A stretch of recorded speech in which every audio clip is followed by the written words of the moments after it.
Let's do a movie review. Today we're going to do Hot Fuzz of the Cornetto trilogy. Show the Cornettos. But that's a good picture too. I like that one.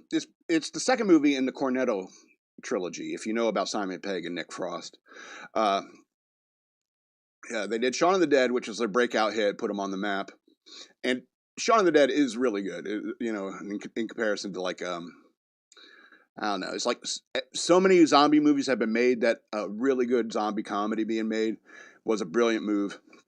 Put them on the map and allowed them to do probably the next script they're sitting on, which was Hot Fuzz. And that's, I think, the best of all the movies, the Cornetto trilogy. That World's End was it's okay. But Hot Fuzz is a really good movie. I think it's the best of the three. And the reason why I like it so much is because it's a high IQ movie, high IQ comedy. Sure, there's things that lower IQ people can sink their teeth into as well, but it's a greater than 120 IQ movie in terms of how it's written.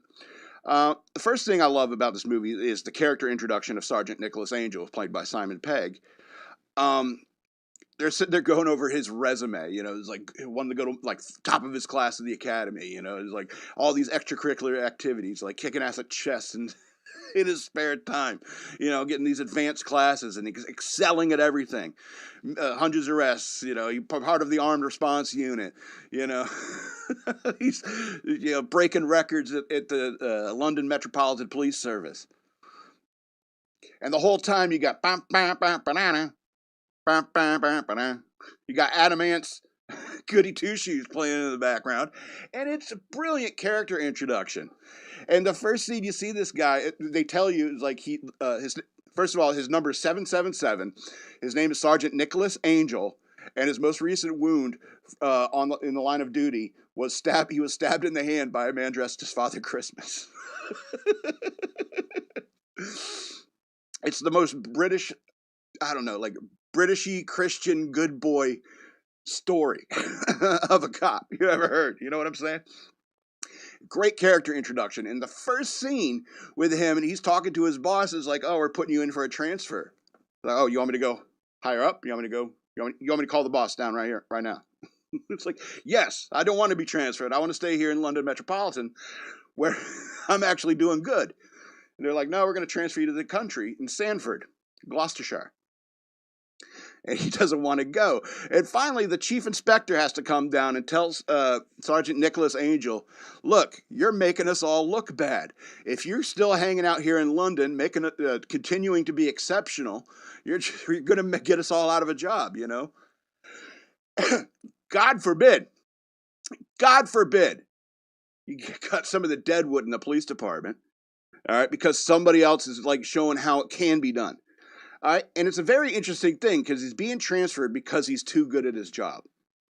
All right, and I don't know if you've ever been exceptional at anything, but that happens a lot. They say you're too good, slow down and stuff like that, and it makes absolutely no sense. Instead, you should be saying, it's like, how can we teach our new officers to be more like Sergeant Nicholas Angel?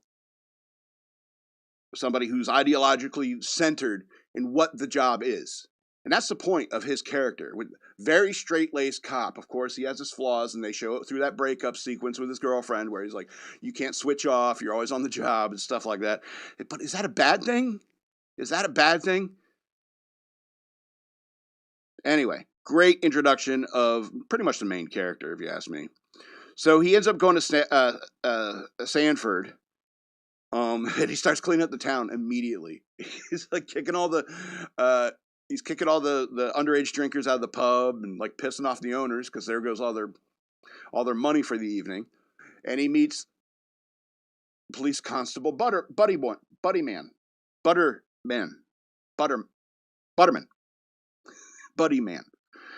and he's just a drunk guy. He keeps him from driving his car. And he arrests him, takes him to the police station, needs him to tell him where the police station is. And he arrests like 4 people on the way from there. It brings him to the police station. The first night he arrived in town. But he finds out that this guy he arrested for being drunk and driving was his buddy man, Butterman, police constable Butterman, who is the son of the chief inspector of the town. And he's a screw up. He's a screw up cop. And so they partner them together. Boom, you got the buddy cop comedy locked in. The two archetypes. Brilliant. Brilliant. Yeah, and so eventually they stumble upon, I don't want to ruin the plot or anything for you, but eventually they stumble upon the trouble, or, the corrupt town. Murders start happening in a corrupt town, and a no-holds-barred, adrenaline-fueled thrill ride ensues. And there's tons of good laughs along the way. I don't want to ruin it, but the dialogue is brilliant in this movie. There's a couple of great, really good sight gags. I don't want to point them out and ruin them, but you'll see.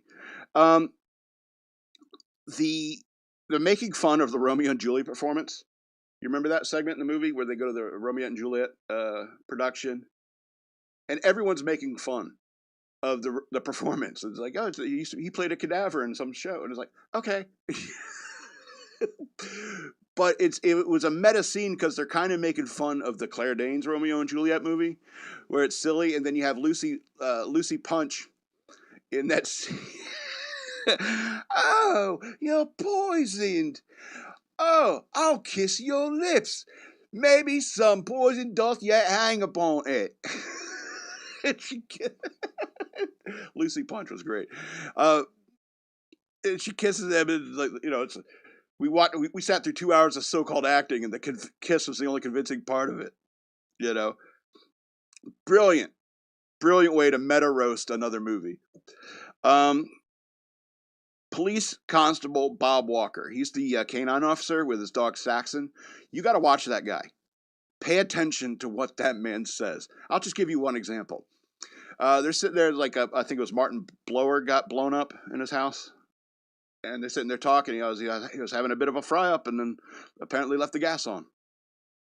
He goes, and somebody said something like, well, what's he doing eating that late at night? And then the female officer, who's always making jokes like this, oh, I don't know, I've been known to have a midnight gobble. And the camera passes over Police Constable Walker, and he goes, Cox. He's doing stuff like that the whole time. You got to watch that guy. Pay attention to him. Again, I have to say the dialogue is very sharp. They really captured a lot of good repartee on film. The whole fascist hag exchanges, very clever, very cleverly done, and introduced it in a very normal way, I suppose. The Andes. The two detectives named Andrew, they're just a couple of screw-ups, but they got a lot of barbs in them, They're sitting there like, everybody and their mom's packing around here. Like who? Farmers' moms. And then Nick Angel gets called up, Sergeant Angel gets called up to read out the bingo or raffle names. And he gets up there, and they say, this is Police Constable Sergeant Nicholas Angel. And they're in the crowd, and they're going, prick, wanker. Great little side characters, the Andes.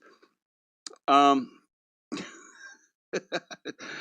Timothy Dalton plays Timothy Dalton in every movie, and he's good at his role in that. Don't want to ruin it, obviously. Yeah, so Hot Fuzz, 2007 movie. 12 of 13 stars. Why doesn't it get 13 stars? Well, it's because it's British.